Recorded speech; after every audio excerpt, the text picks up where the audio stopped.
3 દિવસ પહેલા હું તમને કહું 15-17 હજાર બોક હતા, એની અમે આજે 25-27 હજાર બોક ની આવક થઈ ગઈ.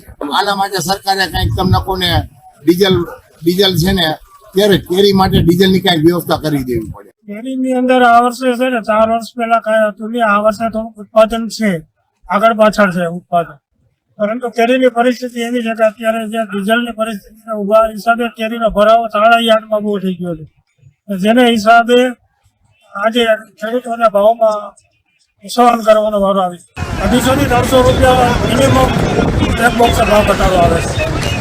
આજે બજારની અંદર જે ભાવ મળવા જોઈએ એના કરતાં ડીઝલના હિસાબે ભાવ ઘટી છે. સરકારે આ બાબતે કંઈક યોગ્ય પગલાં લેવા જોઈએ. ડીઝલની વાત કરવામાં આવે તો અત્યારે દેશ લેવલે ડીઝલની ઘણી તંગી વર્તાઈ રહી છે અને ખૂબ લોકો મુશ્કેલીમાં છે, ખાસ કરીને ખેડૂતો, ટ્રાન્સપોર્ટરો. અને હવે આની અસરની વાત કરવામાં આવે તો માર્કેટિંગ યાર્ડમાં છેલ્લા 2-3 દિવસથી વધતા ઓછા અંશે ડીઝલની અસરો ભાવમાં ટૂંકમાં દેખાવા મળી છે. કારણ કે અત્યાર લગી જે કેરીની ગરાકી હતી તે ખાવાની ગરાકી હતી, હવે થોડાક વધતા ઓછા અંશે બહારની પર પ્રાંતની ગરાકી લાગી છે, જેને ગાડી લોડિંગ કરવામાં થોડા ઘણા ઇસ્યુ થવા માંડી ગયા છે.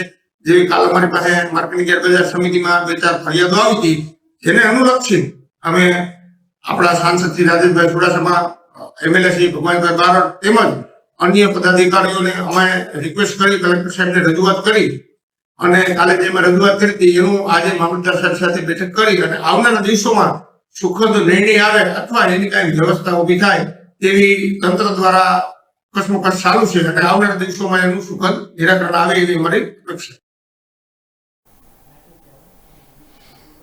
તો જોવા જઈએ તો કેરી પકવતા જે ખેડૂતો છે એમની આશા નિરાશામાં ફરી છે.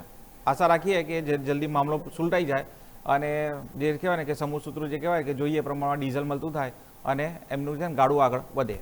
હવે એક